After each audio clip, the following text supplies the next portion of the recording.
Joining us now, the man who I know can't wait for January 21st, 2012, because that is the date of the South Carolina primary, critical primary for the selection of the GOP nominee, our friend and Tea Party fave, Senator Jim DeMint. Hey, Senator, long time no speak. How are you?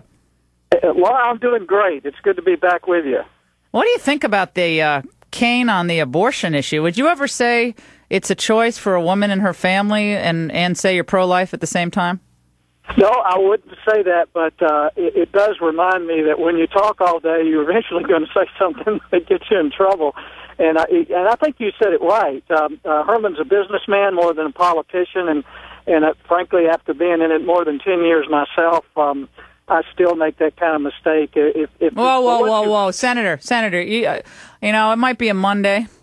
But for me, it's like it's a hard charge in every minute, and I don't ever believe that Jim DeMint would ever say the phrase, even if you were tired and even if you were the first day in office, that it's a choice between a woman and her family. Would Jim DeMint ever say that? No, I wouldn't have. But I remember when I was a businessman and first started running for Congress, there were things like you said just a second ago that I hadn't maybe thought through or talked about. Certainly not the abortion issue, because it's been so important to me before I ever thought about running for Congress. So I'm not trying to make excuses for Herman, but I do know that probably he's not quite as disciplined as he needs to be, and that sounded clearly like a mistake where he said things that completely contradicted each other. Yeah, well, I think it does hurt when you haven't had the Q&A and the rapid fire I think, experience with the media, because they'll try to trip you up everywhere, and you're right, you will step in it. I'm not trying to jump on this too much, but for me, that's one of those issues that you just don't say stuff like that if you're truly pro-life. I mean, I think Jim DeMint, maybe you would have said something about the National Highway Transportation and Safety Administration that you might have regretted, but not this issue. But that's just me. Senator DeMint, obviously all eyes on January 21st. We're going to get into more of that in just a moment. But let's talk about what's happening in the White House, because before we pick the Republican nominee, we have to clearly establish where we're going with this jobs bill. And now we find out that the president is going to try to use extra congressional measures in order to push through at least some of his jobs plan, and he's been urged by some on the left to use constitutional extraordinary authority to get this economy moving again. What do you say to that? Well, he can't even get all the Democrats to support what he's proposing, and we've seen that when it really matters on health care or Dodd-Frank, he can twist a lot of arms. But this idea of raising taxes and spending more money has even got some Democrats upset. But what the president's doing is he's continuing to try to micromanage our economy, which just reflects his true beliefs that the government should be running our economy. And in Las Vegas today, he'll announce more intervention in the housing market. And you're right, he's going to try to go around Congress on as many things as he can, because he can't get his ideas through Congress to spend more money and borrow more money and raise taxes on the job creators. Because right now he's talking about raising taxes on about 300,000 small businesses. He calls them the rich, but those are the people who are creating jobs. So what I want to do as we head towards 2012 is continue to help Americans understand the polar opposite views of not just Barack Obama, but the Democrat Party, with the principles that make this country work, of freedom, free enterprise, and individual responsibility. The president's taken us in a completely opposite direction, and I frankly feel a large sense of urgency to get Americans engaged in the process so that we can turn things around. Well, you're such an ideas person. I mean, we just need phrases, Senator DeMint. We just need phrases like from "Yes, we can" during the 2008 campaign to "We can't wait." That's the new phrase. I don't know if you know that. We can't wait for Congress to act. That's the new T-shirt. I'm going to send you over one. Well, he is a phrase guy. But he's even worse than that. He really thinks that government should be managing our economy, and I'm not sure all Americans know how dangerous that is. What frightens me is nearly half of Americans still think he should be reelected. So our appeal has got to be to those thinking, working people who want the America that was the greatest, strongest, and can continue to be. But this is a now or never time for America. And that's what I'm saying about 2012, is if we don't get it right this time, I'm not sure we're going to get another shot at it. Well, I think the line that was kind of terrifying yet most compelling on this, Senator, was when I can't remember who said this, but someone said this, and I talked about it on the show a while back, that this could be the last presidential election where a president is selected who presides over the last term of America's dominance in the world, America's superpower status, at least economically. We can't let that happen. I mean, this has to be a turnaround of America and an American reawakening in all the right ways, socially, culturally, economically, and yes, even militarily. And let's move on to what's happening with the GOP field. There is concern still that the love just isn't fully established on the conservative side for any one candidate, and that plays into the hands of Mitt Romney, who is in many ways the inevitable candidate for many, not just the elites, but many political observers and veteran observers who say, look, the conservatives did this last time. You know, yeah. Huckabee won in Iowa, and meanwhile Fred Thompson came in, and he was supposed to be the be-all and end-all, and that didn't work. And so conservatives never really coalesced behind one challenger, and then it went to John McCain. And now, could we have that same scenario developing, Senator, where some like Bachmann still, others find Santorum great, then Cain has a boom, but Perry has the money, and then that means that Mitt Romney is the nominee. I mean, tell us how you see it playing out.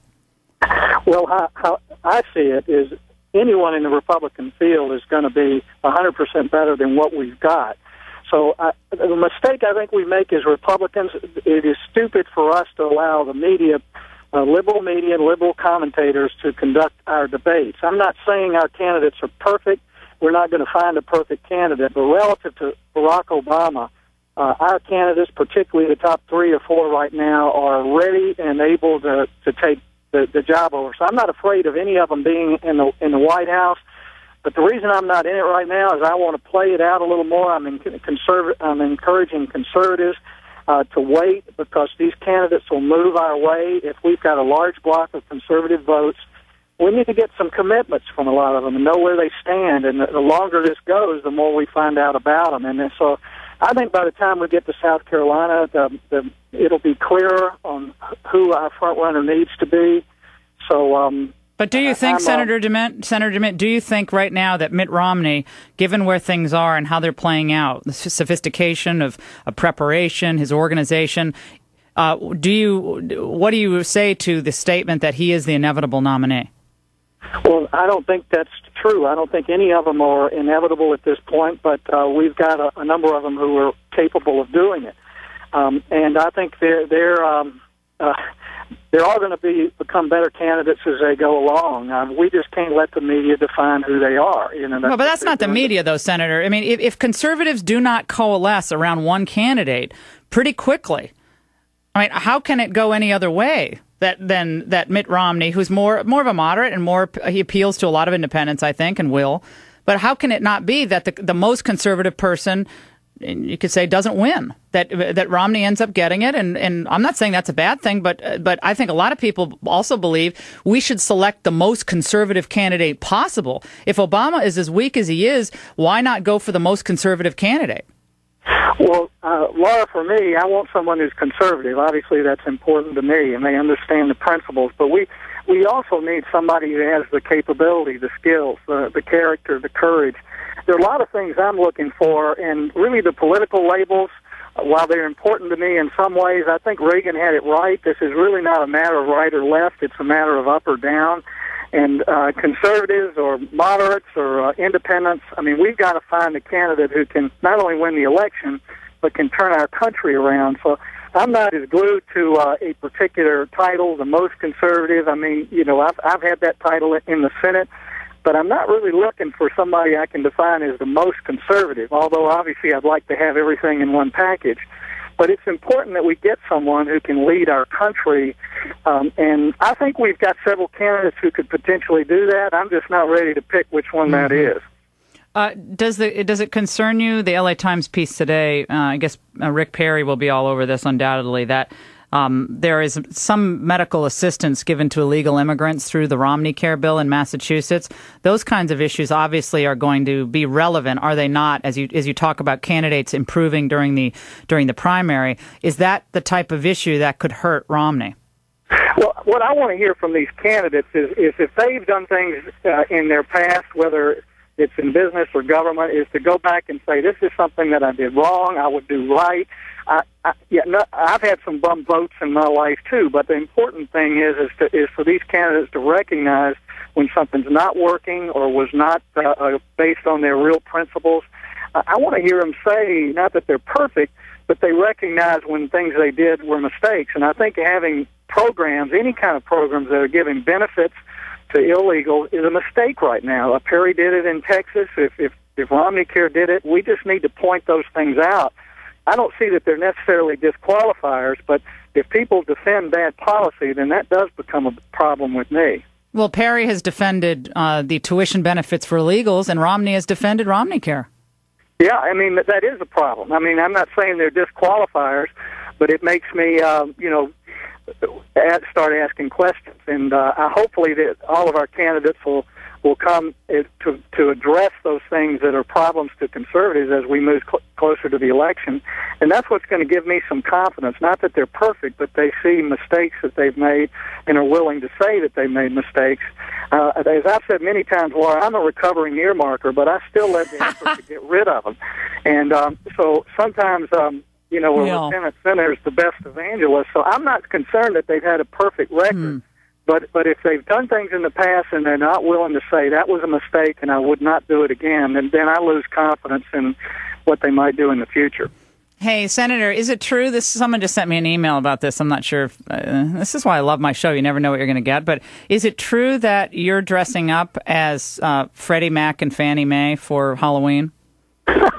I would not come close to being associated with those folks. I couldn't believe last week. Trick or treat. Raise the limit of how much they can give away in the Senate.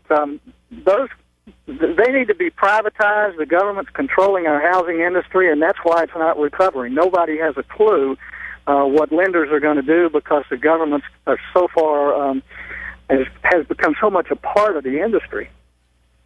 Senator Jim DeMint. Well, look, what's more frightening, Freddie Krueger or Freddie Mac? I say it's an easy call. Senator, it's great having you on the show, and I just have to go back and listen to what you said, though, when you said, I'm not about picking the most conservative candidate. Is that Jim DeMint? You're the one you're always demonized as this Tea Party guy, and you're saying get the person out there who's the most electable, who can beat Obama, turn this country around, and manage a crisis. I think that's... frankly, we need both, Laura. I mean, but it's no good having somebody who's really conservative in principle, but does not have the capabilities or the courage or the character to lead our nation. And so we have to be smart.